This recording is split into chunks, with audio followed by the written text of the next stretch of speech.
نەخۆشخانەی بێست لایف یەکێکە لە نەخۆشخانە تایبەتەکان کە سەرجەم ڕۆژەکانی هەفتە 24 کاتژمێر خزمەت بە هاوڵاتیانی خۆشەویست دەکات لە ئاست و کوالەتی بەرزی تەندروستی، بەهەبوونی کلینیکی فرە پسپۆڕی،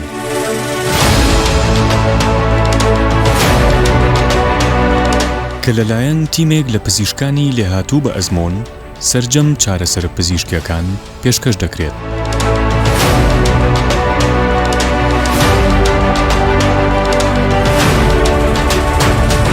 بۆ پسپۆڕیەکانی تیشک و سۆنەر، سەنتەری تایبەتی ددان کە لە هەردوو بەشی منداڵان و گەورە ساڵان پێک هاتووە، هۆڵی نەشتەرگەری، یەکەی چاودێری چۆر و یەکەی منداڵانی نابەکام، بۆ هەبوونی سەنتەرێکی پێشکەوتووی تیشک،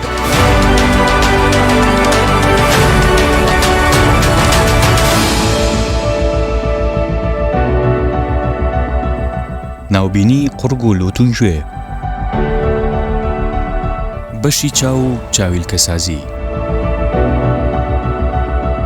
سەنتەری تایبەت بە پێست و جوانکاری، چارەسەری سروشتی، دەرمانخانە، خزمەتگوزاری پەرستاری، فریاکەوتنی خێرا و تیمی گەڕۆک کە خزمەت بە هاوڵاتیان دەکات لە ناو ماڵەکانی خۆیاندا.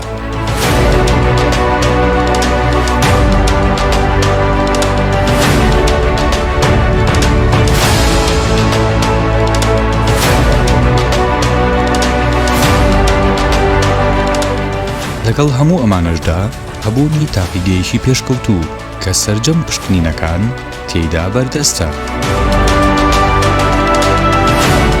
ئێمە وەک تیمێکی کارگێڕی ماندوونەناس و بەتوانە هەمیشە لە هەوڵداین بۆ پێشکەشکردنی باشترین خزمەتگوزاریە تەندروستیەکان بە چارەخوازانی خۆشەویست.